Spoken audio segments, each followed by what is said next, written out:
مساء الخير ومساء النور، مرحبا بكم في قناتي وقناتكم قناة لياس لايف. ان شاء الله هذه القناة يعني ماهيش جديدة وماهيش قديمة، فتحتها في منتصف 2022 وهذه يعني بدايتها الفعلية الآن في 2023. قبل ما نبداو فيديو ما تنسوش انكم تشتركوا في القناة وتفعلوا الجرس هكذا باش توصلوا بكل جديد وتدعمونا بزر لايك. يعني راني نرجع شوية بشوية بالأخبار، يعني نهار ديسيديت أني نرجع للأخبار وبقوة.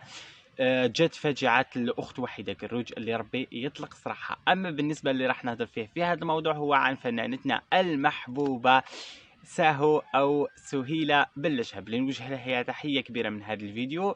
اللي سهيلة بلشهب يعني كانت توجد لكم في مفاجأة بزاف شابة، اللي هي أغنية وكليب بلا ما نزيدو نهضروا أكثر.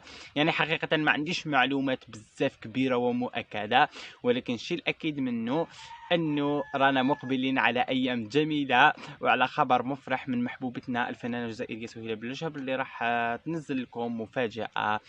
المهم نخلو المفاجأة في وقتها وكل شيء في وقته حلو.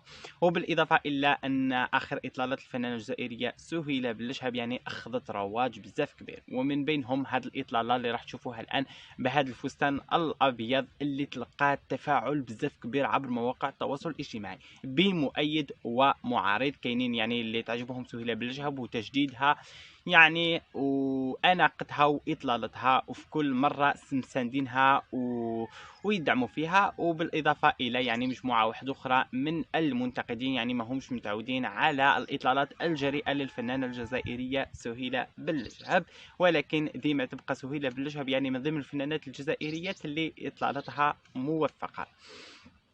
اما بالنسبه للاطلاله واحده اخرى اللي راح تبان لكم هنايا هي هذه الاطلاله بالبدرون الجزائري.